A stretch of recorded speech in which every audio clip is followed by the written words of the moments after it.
Hey guys, Kelly here from BodyFit Solutions. I just wanted to have a quick word about corrective exercise. I think it's a term that's kind of coming more popular in the fitness industry, but it's also one of those terms that maybe gets a bit misconstrued because corrective implies that there's something broken or there's something wrong, and tends to be something that we use maybe in a remedial sense or rehabilitation sense to help correct injury or improve functioning. If you've kind of gone to a physio or a chiropractor, they'll give you kind of corrective rehab exercises. In a fitness sense, we're looking to correct movement patterns that aren't quite where they should be.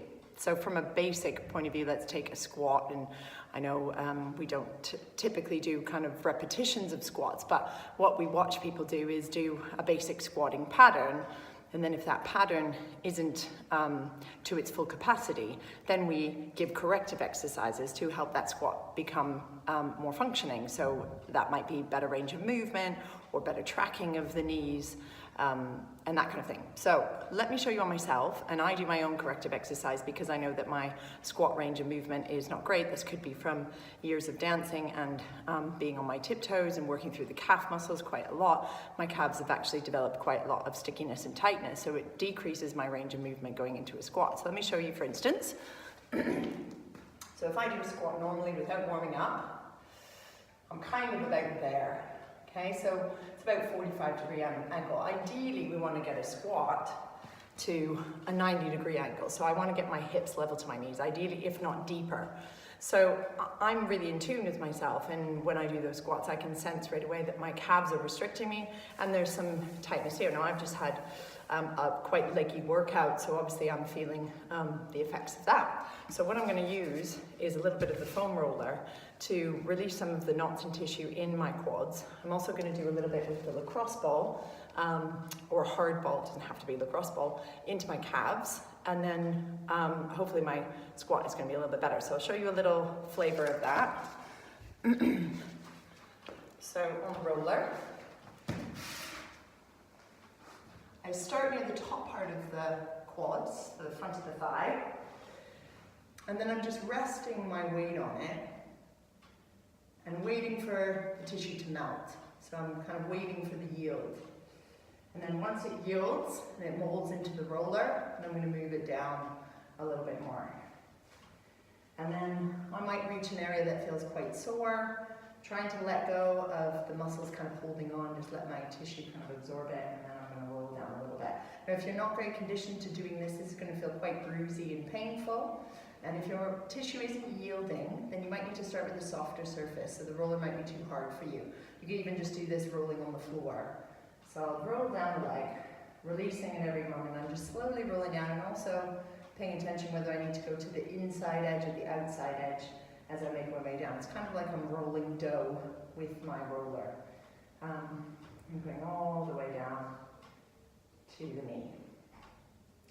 Okay, then I'll do the same thing on the other side. Now this might take longer for you, and that's cool. Take as much time as you need to. If you are someone, so that one's much tighter on me, I can feel right away that it's much more sensitive. The muscle is trying to react back at me. So I might need to wait here a little bit longer and be a bit more patient. I might even need to go to a softer surface. So I'm just going to slowly go down, whereas the other side I could easily go down quite quickly. This part is not wanting to yield as well. And this is what you might find with yourself, that actually one side is very different than the other. And that can be from childhood, that could be from your occupation, where you might be doing one thing on one side repetitively. It might even be from crossing your legs in the office. So you cross your leg one way and you sit like that. It could be from driving a lot, so your driving leg is more tender than your non-driving leg. So there could be a number of factors. One of our culprits is sitting too much in this area. So it's now yielded. I've been able to move down just by talking to you. So distraction is very good. You know, you don't need to be in a quiet, peaceful place necessarily. Sometimes I do this just watching a bit of TV. And now that's releasing quite nicely as I move down the leg. There's just that top part that didn't want to yield. So slowly breathe.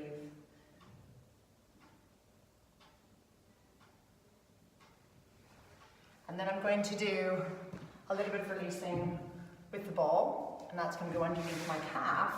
And so I'm going to do a series of releasing, starting at the top of the calf, and then working my way down the leg. And I'm just kind of looking for knots, looking for tender areas, and I'm just going to try and release into there. And this will probably prove quite painful. There's definitely some spots on the outside of the calves that are more painful. So doing a little bit of release on there. I'm going to pause the video. I'm going to do that on both sides, and then we're going to revisit coming into the squat and see if I've improved my range of movement just with that one. Okay, so I paused you for a bit. In that time, I've just been releasing my calf tissue with the lacrosse ball on both sides. I've been going around the outer edge, the middle, and the inner edge, just finding knots, releasing. I've done nothing else but those things that I've shown you. So I'm just going to show you my squat now. And you can see it's not perfect, but it's much lower than what it was. Just by releasing that, I'm now coming in. Now I can sense, now that I've done that, there's some restrictions in my hip. So where I first did it, I could feel a lot of the restrictions in my quadriceps, the front of the thigh, and in the calf. Now I've released that, then I can find the next area. And it might be that those two things are enough to help improve your range of movement. There might be other things. And this is the thing with corrective exercise. It's very individual. So what works for one person isn't necessarily going to work for another person. And this is why when we do our movement assessments and we really see how you're functioning and how you're moving and the whole of you, we can give you some specific corrective exercises that are going to be good for you. And not all of it is going to be releasing and stretching stuff. Some of it might be core activation stuff or stabilizing work. It just depends on the body that's in front of us. So if somebody was doing that squat and they were wobbling all over the place or their knees weren't tracking, we might have some different techniques to stimulate some of the muscles around the knee joint, for instance, or around the ankle joint to provide some more stability, which may then help improve the depth. Some people have a very deep squat, but are not really connected into their core tissue, so we want to work on exercises of that. Now that's just one exercise that I'm talking about, but we could be looking at stuff like a press up and then give strategies to help improve it.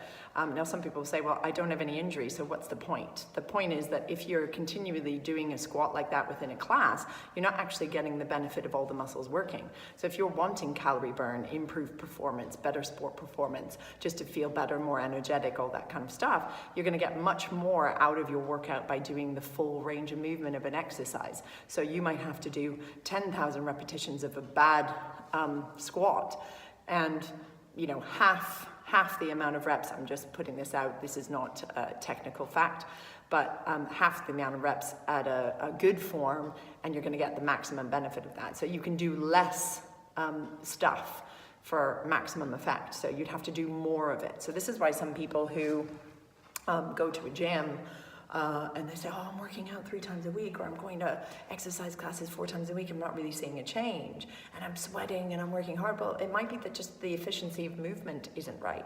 So it's not that your efforts aren't there or that you're not trying hard. It just might be that the person in front of the room is not noticing that you're tracking out of alignment or that your push-ups aren't quite ideal. So, this is why these movement assessments are quite key before you come into our classes. And then even within the classes, we're going to go, well, actually, this isn't performing properly. Here's some exercises that you can watch. So I hope you found that really helpful. If you're wanting to learn more, then get in touch with us, direct message us. Click on the links that we provided in this video, and hopefully we can get you in for a movement assessment or start your practice of intelligent exercise, an exercise that feels good for your body and that is going to be good long term. Thank you.